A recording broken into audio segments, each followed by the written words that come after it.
আসসালামু আলাইকুম এভরিওয়ান, কেমন আছেন সবাই? আমি আছি আলহামদুলিল্লাহ ভালো। তো আমি আজকে একটা বেটার দিয়ে দুইটা রেসিপি করব একেবারে ঝামেলাহীনভাবে। তো সম্পূর্ণ ভিডিওটি দেখলেই বুঝতে পারবেন। তো দয়া করে সম্পূর্ণ ভিডিওটি লাইক দিয়ে সঙ্গেই থাকবেন। তো আমি এখানে একটা বেটার দিয়ে দুইটা রেসিপি করব, মানে এতটা সফট যে রেসিপিটা, হেলদি একটা রেসিপি সকালে ব্রেকফাস্টের জন্য। আর এদিকে চিতই পিঠাও। তো দুইটাই মাশাআল্লাহ অনেক সুন্দর হয়েছিল।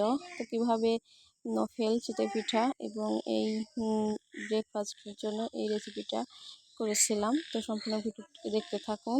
তো প্রথমে আমি একটা বোল নিয়ে নিয়েছি, আর এর মধ্যে এখন নিয়ে নিচ্ছি চালের গুঁড়া, শুকনো চালের গুঁড়া। তো না দেখলে কিন্তু বুঝতে পারবেন না, স্কিপ করে দেখলে বুঝতে পারবেন না যে কীভাবে আমি করতেছি। তো এখানে চালের গুঁড়া নিয়ে নিয়েছি, শুকনো চালের গুঁড়া। আর চালের গুঁড়াটা নিয়ে এখন আমি এর মধ্যে দিয়ে দিচ্ছি একটু নারকেল, এভাবে মানে ফালি করা। এটা কিন্তু চাইলে পোড়ানো নারকেল দিতে পারেন, আবার স্কিপও করতে পারেন, নারকেল না দিলে কোনো অসুবিধা নাই। তো আমার কাছে ছিল। আর এখানে ভাত, দেখুন রাতের রান্না করে রাখা ভাতের কিছু অংশ ছিল, ওই ভাতটা আমি দিয়ে দিলাম এক মুঠো মতো। তো এটা দিয়ে আমি এখন আরও কিছুটা চালের গুঁড়া দিয়ে দিলাম, মানে আমার কাছে মনে হলো একটু বেটারটা কম হয়ে যাবে এর জন্য, কারণ সবার জন্য সকালের জন্য এটা আমি তৈরি করেছিলাম। এখানে 1 চিমটি পরিমাণে খাবার সোডা দিয়ে দিলাম। তো এটা দিয়ে এখন একটু হাত দিয়ে আমি শুকনো উপকরণগুলো মিক্স করে নিচ্ছি। তো প্রিয় আপু ভাইয়ারা, যে যেখান থেকে ভিডিওটি দেখা শুরু করেছেন অবশ্যই কমেন্টে জানাবেন, আর আমার রেসিপিটি কেমন হয়েছে ভিডিও সম্পূর্ণ দেখে তারপরেই কমেন্ট করবেন। তো দেখুন আমি একটু হাত দিয়ে মিক্সড করে নিলাম। আর এটা মানে কোনো রেস্টে রেখে দেওয়ার কোনো প্রয়োজন নেই। এখন স্বাদ অনুযায়ী আমি লবণ দিয়ে দিচ্ছি। প্রিয় আপুরা, এভাবে যদি আপনি একটা বেটার দিয়ে দুইটা রেসিপি করে নিতে পারেন তাহলে তো কোনো কথাই নেই, কারণ আমরা কিন্তু সংসারে সমস্ত কাজ করতে করতে অনেক ব্যস্ত থাকি। তো এরকম ঝামেলাহীনভাবে যদি করে নিতে পারেন তাহলে তো কোনো কথা নেই, খুব সহজেই করে নিতে পারবেন। তো এখানে আমি যে ট্রিক্সটা ব্যবহার করতেছি, একটা ব্লেন্ডারে। এটা যদি আমি ব্লেন্ড করে নিই কুসুম গরম পানি দিয়ে, তাহলে একেবারে পারফেক্টভাবে আপনি নাস্তা এবং এই পিঠাটা করে নিতে পারবেন। সেম বেটারটাই দিয়েই দুইটা রেসিপি করে নিতে পারবেন, আপনি যেটা ইচ্ছা করে নিতে পারেন, অসুবিধা নাই। তো এখানে আমি কুসুম গরম পানি দিয়ে দিলাম, আর এখন এটা একটু আমি ভালো করে ব্লেন্ডার করে নেব। তো এই ব্লেন্ডার করে নেওয়ার ফলে আপনাকে চালের এই বেটারটা রেস্টে রেখে দেওয়ার কোনো প্রয়োজন নাই। তো দেখুন আমি ব্লেন্ডার করে নিয়ে চলে আসছি সুন্দরভাবে। আর এখন একটু এটা আমি মিক্সড করে নিচ্ছি।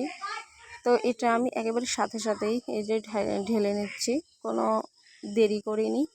তো এইভাবেই আমি পিঠাটা আপনাদেরকে বানিয়ে দেখাবো। আর ওই যে ব্রেকফাস্টের জন্য যেটা আমরা সচরাচর বানাচ্ছি, ওটাও আমি একেবারে সাথে সাথেই বানিয়ে নেব।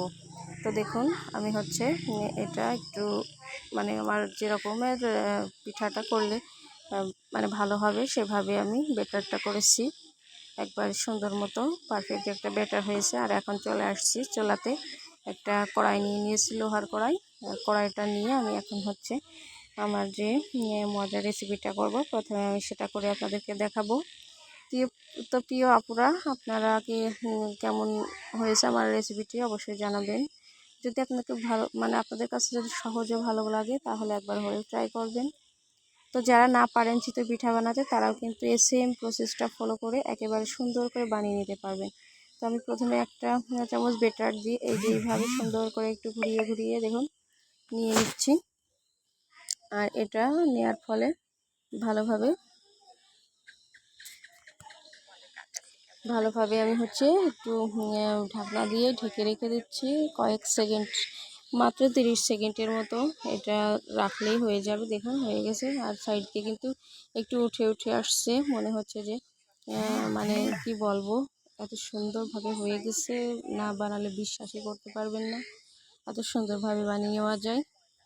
তো এইভাবে বেটারটা করার চেষ্টা করবেন। যদি কখনো পিঠা বানাইতে চান, যে মনে হয় যে পিঠা হচ্ছে না বা হবে কি না এরকম কোনো সন্দেহ নেই, মানে আপনি এইভাবে যদি করেন তাহলে একবার পারফেক্ট 100% আপনার বেটারটা রেডি করে নিয়ে আপনি পিঠা বানাবেন, কোনো অসুবিধা নাই। তো আমি আরও একভাবে দিয়ে দিয়েছি। তো দেখুন একটু পরে যদি আপনি ঢাকা দেন তাহলে কিন্তু সুন্দর জালিদার হবে। তো এই যে আমি হচ্ছে সুন্দর করে আবারও ঢাকনাটা উঠিয়ে নিলাম। তো দেখুন একেবারে আপনাদের সামনে কিন্তু পিঠাগুলো আমি তৈরি করে নিচ্ছি। তো কতটা সুন্দর আর পারফেক্ট হয়েছে, সফট হয়েছে, মানে না দেখলে বুঝতে পারবেন না। মানে বানিয়ে যদি দেখেন তাহলেই বুঝতে পারবেন যে আমি কতটা রিয়েল কথা বলেছি। একেবারেই সত্যি এইভাবে ব্যাটারটা করে নেবেন। তো আমি এভাবে প্রত্যেকটা নাস্তা তৈরি করে নেব। তো আমি এভাবে সুন্দর করে সবগুলো তৈরি করে নেব। তো প্রিয় আপুরাই পর্যায়ে একটা কথা বলবো, যদি কেউ প্রথমবার আমার ভিডিওটি ওয়াচ করেন তাহলে রিকোয়েস্ট করব আমার চ্যানেলটা সাবস্ক্রাইব করে বেল আইকনটি বাজিয়ে সম্পূর্ণ ভিডিওর জন্য অল নোটিফিকেশন করে রাখবেন। তাহলে আমার এই সহজ সরল ভিডিওগুলো আপনাদের মাঝে সবার আগে পৌঁছে যাবে। তো দেখুন সুন্দর করে কিন্তু আমি এই পিঠাগুলো বানিয়ে নিচ্ছি। এখন মানে না দেখুন কতটা সুন্দর হয়েছে কাছ থেকে। একটু আমি উল্টিয়ে দিলাম, এটা একটু ক্রিস্পি করে ভাজার জন্য, মানে আমার ছেলে ক্রিস্পি পছন্দ করে এই জন্য। আর এখন হচ্ছে আমি আবারও খোলাটা একটু পরিষ্কার করে নিচ্ছি। আর চেষ্টা করবেন সবসময় তাওয়াতেই বানান আর খোলাতেই বানান, যেভাবেই বানান একটু খোলাটা সুন্দর করে পরিষ্কার করে নেওয়ার জন্য। তো প্রিয় আপুরা যারা এতক্ষণ আমার ভিডিওটি দেখলেন তাদেরকে জানাই অসংখ্য ধন্যবাদ ও আমার পক্ষ থেকে রইল অনেক অনেক ভালোবাসা। তো যাদের চ্যানেল আছে তারা কমেন্ট লিখে যাবেন, অবশ্যই আমি সময় মতো আপনাদের পরিবারে চলে যাব। তো আমি হচ্ছে আরও কিছু পিঠা এভাবে বানিয়ে নিচ্ছি। এটা কিন্তু সকালবেলার জন্য পারফেক্ট আর মজার একটা রেসিপি। তো দেখুন সুন্দর করে আমি এভাবে সবগুলো বানিয়ে নিচ্ছি। এভাবে আমি এই যে উঠিয়ে নিয়েছি। তো প্রিয় আপুরা এভাবে বেটার করে দেখবেন, একেবারে নিশ্চিতভাবে কিন্তু করে নিতে পারবেন। আর এখন হচ্ছে আমি একটা চিতই পিঠা আপনাদেরকে বানিয়ে দেখাচ্ছি। তো দেখুন এখন হচ্ছে একটা বেটার দিয়ে দিলাম, আর এটা আমি ছড়িয়ে দিচ্ছি না, কারণ এটা আমি চিতই পিঠা বানাবো এই জন্য।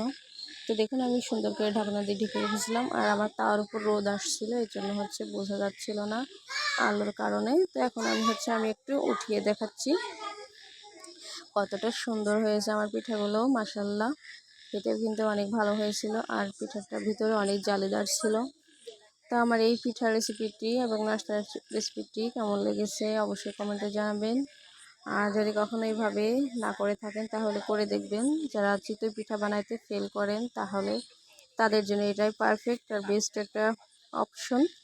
তো আজ এ পর্যন্তই, দেখা হবে নেক্সট কোনো ভিডিওতে। আর দেখুন আমার পিঠাগুলো কত সুন্দর হয়েছে, আর নাস্তাটাও মাশাআল্লাহ অনেক সুন্দর হয়েছিল। তা সবাই এতক্ষণ ধরে আমার ভিডিওটি দেখছেন তার জন্য অসংখ্য ধন্যবাদ। দেখুন কতটা সফট একটা নাস্তা, না বানালে বুঝতে পারবেন না পিঠাটাও কতটা সুন্দর ফুলকো এবং ভিতরে জালিদার হয়েছে। একেবারেই পারফেক্ট, যাকে বলে নো ফেল চিতই পিঠা। তো এইভাবে করবেন নতুনরা যারা আছেন। আজ এ পর্যন্ত, আসসালামু আলাইকুম, আল্লাহ হাফেজ।